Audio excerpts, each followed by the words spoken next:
അപ്പോൾ നമ്മൾ പുതിയ ഇതുപോലത്തെ 2 ക്രേറ്റുകൾ വാങ്ങിച്ചിരിക്കുകയാണ്. നമ്മുടെ കയ്യിൽ ഓൾറെഡി 2 എണ്ണം ഉണ്ട്. നമ്മുടെ വീഡിയോ ഒക്കെ ഫോളോ ചെയ്യുന്നവരാണെന്നുണ്ടെങ്കിൽ നിങ്ങൾ കണ്ടിട്ടുണ്ടായിരിക്കും. നമ്മൾ ഇൻഡോർ 2 ബ്ലാക്ക് ഗോസ് നൈഫ് ഫിഷുകളെ ഇട്ട് വെച്ചിട്ടുള്ളത് ഇതുപോലത്തെ 2 നീല ക്രേറ്റുകളിലാണ്. അപ്പോൾ അതുപോലത്തെ 2 എണ്ണം നമ്മൾ അഡീഷണൽ ആയിട്ട് വാങ്ങിയിട്ടുണ്ട്. അങ്ങനെ നമ്മൾ ടെറസിൻ്റെ മുകളിൽ ഇതുപോലെ നമ്മൾ സെറ്റ് ചെയ്തിരിക്കുകയാണ്. ഇത് ഏത് മീനിനെ ഇടാനാണെന്ന് ചോദിച്ചു കഴിഞ്ഞാൽ മീനിനെ അല്ല, നമ്മുടെ കയ്യിലുള്ള ക്രേ ഫിഷുകളെ ഇടാനായിട്ടാണ്. നമ്മുടെ കയ്യിൽ 3 റെഡ് ക്ലോ ക്രേ ഫിഷുകളുണ്ട്. അപ്പോൾ അവരെ ചെറിയ ട്രേകളിലാണ് ഇപ്പോൾ നമ്മൾ ഇട്ടിട്ടുള്ളത്. അപ്പോൾ കുറച്ച് നാളായി നമ്മൾ വിചാരിക്കുന്നു അവർക്ക് കുറച്ചും കൂടി വലിയ സ്പേസ് കൊടുക്കാമെന്നുള്ളത്. മാത്രമല്ല ഇത് ഹൈറ്റ് കൂടിയ വലിയ ക്രേറ്റ് ആണ്, കുറച്ചും കൂടി പ്രൈവസി കാര്യങ്ങളൊക്കെ കിട്ടുന്ന ഒരു ക്രേറ്റ് ആണ്. അതുകൊണ്ടാണ് നമ്മൾ ഇതിലേക്ക് ട്രാൻസ്ഫർ ചെയ്യാമെന്ന് വിചാരിച്ചത്. കുറേ നാളായിട്ട് നമ്മൾ വിചാരിക്കുന്നതാണ്. ആ ട്രെയിൽ കിടക്കുന്ന ക്രേ ഫിഷുകളൊക്കെ ഇപ്പോൾ അത്യാവശ്യം ആ ഒരു ചെറിയ ട്രെയിൽ കൊള്ളാവുന്ന രീതിയിലായിട്ടുണ്ട്. അവർക്ക് ഇനി അധികം അതിനകത്ത് ഗ്രോത്ത് ഉണ്ടാവാൻ സാധ്യത കുറവാണ്. അപ്പോൾ കുറച്ചും കൂടി വലിയ സ്പേസ് കൊടുക്കാമെന്ന് വിചാരിച്ചു. മാത്രമല്ല ഹൈറ്റ് കൂടുതലും ഉള്ളത് വളരെ നല്ലതാണ്. അപ്പോൾ അതുകൊണ്ടാണ് നമ്മൾ ഈ 2 ക്രേറ്റുകൾ വാങ്ങിയത്. ഈ വീഡിയോയിൽ നമ്മൾ ജസ്റ്റ് ഈ സെറ്റപ്പ് കാണിക്കാൻ വേണ്ടി മാത്രമാണ് ചെയ്യുന്നത്. നമ്മൾ ഈ ക്രേ ഫിഷുകളെ ഇതിലേക്ക് ട്രാൻസ്ഫർ ചെയ്യുന്നുണ്ട്. അത് നമ്മൾ സെപ്പറേറ്റ് വീഡിയോ ആയിട്ട് ചെയ്യുന്നതായിരിക്കും. കാരണം ഈ ട്രേകളിൽ ഈ ക്രേറ്റുകളിൽ നമുക്ക് കുറച്ചും കൂടി സെറ്റപ്പുകൾ ചെയ്യാനുണ്ട്, ചെടി കാര്യങ്ങളൊക്കെ ഇടാനുണ്ട്. ഇപ്പോൾ നമ്മൾ എയറേഷൻ കൊടുത്തിട്ടിരിക്കുകയാണ്. ഇതിലേക്ക് നമ്മൾ പോണ്ടിൽ നിന്ന്, അതായത് നമ്മുടെ ഔട്ട്ഡോർ ടാങ്കിൽ നിന്ന് കുറച്ച് വെള്ളമൊക്കെ ആഡ് ചെയ്തിട്ടുണ്ട്, ബെനിഫിഷ്യൽ ബാക്ടീരിയാസ് വരാനും നൈട്രജൻ സൈക്കിളൊക്കെ ബൂസ്റ്റ് ചെയ്യാൻ വേണ്ടിയിട്ട്.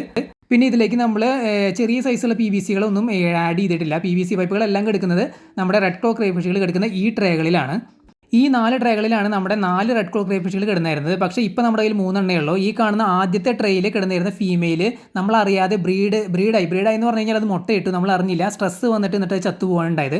ഈ ആദ്യത്തെ ക്രേറ്റിൽ ഇപ്പോൾ കിടക്കുന്നത് കൂലി ലോച്ച് എന്ന് പറയുന്ന ചെറിയ മത്സ്യങ്ങളാണ്. ഈ കാണുന്ന 3 ട്രേകളിലാണ് നമ്മുടെ കയ്യിലുള്ള ബാക്കി 3 റെഡ് ക്ലോ ക്രേ ഫിഷുകൾ നമ്മൾ ഒറ്റയ്ക്കായിട്ട് ഇട്ടിരിക്കുന്നത്. ഓരോ ട്രേയിലും ഓരോന്നിനും വെച്ചാണ് ഇട്ടിട്ടുള്ളത്. ഈ കാണുന്ന ആദ്യത്തെ 2 ട്രേകളിൽ കിടക്കുന്നത് മെയിലുകളാണ്. അവസാനത്തെ ട്രേയിൽ കിടക്കുന്നതാണ് ഫീമെയിൽ. അപ്പോൾ ഒരു മെയിലിനെയും ഒരു ഫീമെയിലിനെയും കൂടി നമ്മൾ ഒരു ക്രേറ്റിൽ, അതായത് നേരത്തെ കാണിച്ച ഒരു വലിയ ക്രേറ്റിൽ ഒരുമിച്ച് ഇടാനാണ് നമ്മൾ പ്ലാൻ ചെയ്തിട്ടുള്ളത്. അതുപോലെ ഒരു ക്രേ ഫിഷ്, അത് കുറച്ച് വലിയ സൈസാണ് മെയിൽ, അതിനെ ഒറ്റയ്ക്ക് 2ാമത്തെ ക്രേറ്റിൽ ഇടാനാണ് നമ്മൾ പ്ലാൻ ചെയ്തിട്ടുള്ളത്. ഈ വീഡിയോയിൽ നമ്മളിത് ഓപ്പൺ ചെയ്തൊന്നും കാണിക്കുന്നില്ല. അടുത്ത വീഡിയോയിൽ നമ്മൾ ട്രാൻസ്ഫർ ചെയ്യുമ്പോൾ ക്രേ ഫിഷിനെല്ലാം നമ്മൾ ക്ലോസപ്പ് ആയിട്ട് തന്നെ കാണിക്കാം. മെയിലും ഫീമെയിലിനൊക്കെ എങ്ങനെയാണ് ഐഡൻറ്റിഫൈ ചെയ്യുന്നതൊക്കെ ആ വീഡിയോയിൽ ഞാൻ കാണിച്ചു തരാം. ഇതിപ്പോൾ നമ്മൾ നെറ്റിട്ട് കവർ ചെയ്ത് വെച്ചിരിക്കുകയാണ്. ഇതിനകത്ത് കണ്ടില്ലേ, നമ്മൾ ചെടികൾ ഇട്ട് കൊടുത്തിട്ടുണ്ട്.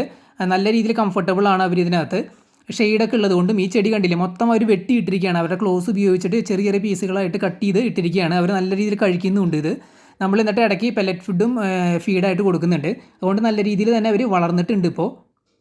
അപ്പോൾ നമ്മൾ ഈ കാണുന്ന നമ്മുടെ ക്രേറ്റുകളിൽ നമ്മൾ വർക്ക് ചെയ്തുകൊണ്ടിരിക്കുകയാണ്. നമ്മൾ കുറച്ച് വെള്ളാരങ്കല്ലും കാര്യങ്ങളൊക്കെ അതിലേക്ക് ആഡ് ചെയ്ത് കൊടുത്തിട്ടുണ്ട് ഇപ്പോൾ.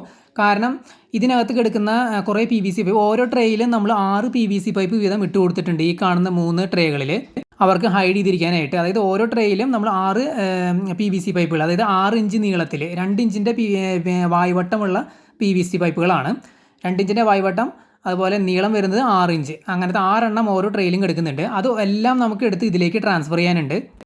2 ട്രേകളിൽ നിന്ന് നമുക്ക് 12 പീസ് കിട്ടും. അത് ഈ ഒരു ക്രേറ്റിലേക്കും, അതുപോലെ മറ്റേ 2 ട്രേകളിൽ നിന്ന് നമുക്ക് 12 പീസ് കിട്ടും. അത് അപ്പുറത്ത് കാണുന്ന മറ്റേ ക്രേറ്റിലേക്കുമാണ് നമ്മൾ അറേഞ്ച് ചെയ്യാനായിട്ട് പ്ലാൻ ചെയ്തിട്ടുള്ളത്. ഈ കാണുന്ന വലിയ PVC ഒക്കെ നമ്മൾ ജസ്റ്റ് ഇപ്പോൾ ടെമ്പററി ആയിട്ട് ആഡ് ചെയ്തിരിക്കുന്നതാണ്. ഇത് നമ്മൾ അധിക കാലമൊന്നും വെക്കില്ല. നമ്മൾ ചെറിയ PVCയിലേക്ക് തന്നെ കൺവേർട്ട് ചെയ്യും എല്ലാതും. പിന്നെ വെള്ളാരങ്കല്ലൊക്കെ നമ്മളിപ്പോൾ ടെമ്പററി ആയിട്ട് കൊടുത്തിരിക്കുന്നതാണ്. കാരണം നമ്മുടെ കയ്യിൽ നമുക്കിനി കുറച്ചും കൂടി PVC വാങ്ങാനുണ്ട്. അതുകൊണ്ട് ഇപ്പോൾ നമ്മൾ ട്രാൻസ്ഫർ ചെയ്യുമ്പോൾ അവർക്ക് എന്തെങ്കിലുമൊക്കെ വേണം ഇതിനകത്ത്, എന്താ പറയുക, ഹൈഡ് ചെയ്യാനും അല്ലെങ്കിൽ സ്ട്രെസ് വരാതിരിക്കാനൊക്കെ വേണ്ടിയിട്ട്. അതുകൊണ്ടാണ് നമ്മളിപ്പോൾ കുറച്ച് വെള്ളാരങ്കല്ലൊക്കെ ആഡ് ചെയ്ത് കൊടുത്തിരിക്കുന്നത്. പിന്നെ ഞാൻ എയറേഷൻ ഓൺ ചെയ്തിട്ടിട്ടുണ്ട്. എന്തുകൊണ്ടാണ് ഞാൻ നേരത്തെ പറഞ്ഞു, നമ്മൾ ഇതിലേക്ക് വെള്ളം ഒഴിച്ചിട്ടുണ്ട്. പിന്നെ നമ്മുടെ ഔട്ട്ഡോർ ടാങ്കിൽ നിന്ന് നമ്മൾ വെള്ളം ഇതിലേക്ക് ആഡ് ചെയ്തിട്ടുണ്ട്. അപ്പോൾ ബെനിഫിഷ്യൽ ബാക്ടീരിയാസ് അങ്ങനത്തെ കാര്യങ്ങളൊക്കെ ഇതിലേക്ക് വരും. അപ്പോൾ അത് നല്ല രീതിയിൽ ഇതിനകത്ത് ആവണമെന്നുണ്ടെങ്കിൽ, അതായത് മൾട്ടിപ്ലൈ ചെയ്യണമെന്നുണ്ടെങ്കിൽ എയറേഷനൊക്കെ ഇങ്ങനെ കൊടുത്തിടുന്നത് നല്ലതാണ്. എന്നിട്ട് പിന്നെ നമ്മൾ പെട്ടെന്ന് തന്നെ മീനെ ആഡ് ചെയ്യുകയാണെന്നുണ്ടെങ്കിൽ വെള്ളം നല്ല കണ്ടീഷനായിട്ട് കിടക്കും. അപ്പോൾ ഇന്ന് ഫുൾ ഡേ നമ്മൾ എയറേഷൻ കൊടുക്കുന്നുണ്ട്. മീനുകളെ ആഡ് ചെയ്ത് കഴിഞ്ഞാൽ, അതായത് ക്രേ ഫിഷുകളെ ആഡ് ചെയ്ത് കഴിഞ്ഞാൽ നമ്മൾ ഡെയിലി ഒന്നും കൊടുക്കില്ല. നമ്മൾ റുട്ടീനായി ചിലപ്പോൾ ഓരോ ദിവസം ഇടവിട്ടായിരിക്കും നമ്മൾ എയറേഷൻ കൊടുക്കുന്നത്. അവർക്കങ്ങനെ എയറേഷൻ കൊടുക്കണമെന്നൊന്നും നിർബന്ധമൊന്നുമില്ല. വെള്ളത്തിൽ അത്രയും സിറ്റുവേഷൻ മോശമാവുകയാണെങ്കിൽ, അല്ലെങ്കിൽ ആ ഒരു സിറ്റുവേഷൻ നമുക്ക് തോന്നുകയാണ് മോശമാവും, അപ്പോൾ ആ ഒരു സാഹചര്യത്തിൽ മാത്രം നമ്മൾ എയറേഷൻ കൊടുത്താൽ മതി. ഈ കാണുന്ന ട്രേകളിലൊന്നും നമ്മൾ എയറേഷൻ കൊടുക്കുന്നില്ല. നമ്മൾ ആഴ്ചയിൽ വാട്ടർ ചേഞ്ച് കൊടുക്കുകയാണ് ചെയ്യുന്നത്. അതായത് ആഴ്ചയിൽ ഒരിക്കൽ നമ്മൾ വാട്ടർ ചേഞ്ച് ചെയ്യും, ഫുൾ വാട്ടർ ചേഞ്ച് ചെയ്യും. കുറച്ച് വെള്ളം വെക്കാറുണ്ട്, കാരണം ആ ബാക്ടീരിയാസൊക്കെ നിലനിന്ന് പോകാൻ വേണ്ടിയിട്ട്, അതായത് ബെനിഫിഷ്യൽ ബാക്ടീരിയാസ്. ബാക്കി PVC പൈപ്പൊന്നും നമ്മൾ അങ്ങനെ വല്ലാതെ വാഷ് ചെയ്യാറൊന്നുമില്ല. കാരണം നീ നേരത്തെ പറഞ്ഞ റീസൺ തന്നെയാണ്, ബെനിഫിഷ്യൽ ബാക്ടീരിയാസ് എല്ലാം മൊത്തത്തിൽ ഇതിൽ നിന്ന് പോകാതിരിക്കാൻ വേണ്ടിയിട്ടാണ്. അപ്പോൾ അങ്ങനെ നമ്മൾ വാട്ടർ ചേഞ്ച് മാത്രമാണ് ഈ ട്രേകളിൽ ഇപ്പോൾ ചെയ്തുകൊണ്ടിരിക്കുന്നത്. മറ്റേ ക്രേറ്റുകളിൽ, നേരത്തെ നമ്മൾ ഇപ്പോൾ വാങ്ങിയിട്ടുള്ള പുതിയ ക്രേറ്റുകളിൽ നമ്മൾ ചിലപ്പോൾ ഇടയ്ക്കായിട്ട് കൊടുക്കും എയറേഷൻ. അപ്പോൾ ഇതാണ് നമ്മുടെ റെഡ് ക്ലോ ക്രേ ഫിഷുകൾക്കായിട്ട് നമ്മൾ പുതിയതായിട്ട് സെറ്റ് ചെയ്തിട്ടുള്ള 2 വലിയ ക്രേറ്റുകൾ. അപ്പോൾ ഇവരെ നമ്മൾ ഈ ക്രേറ്റുകളിലേക്ക് ട്രാൻസ്ഫർ ചെയ്യുന്നതാണ് നമ്മുടെ അടുത്ത വീഡിയോ. അപ്പോൾ നമുക്ക് അടുത്ത വീഡിയോയിൽ കാണാം.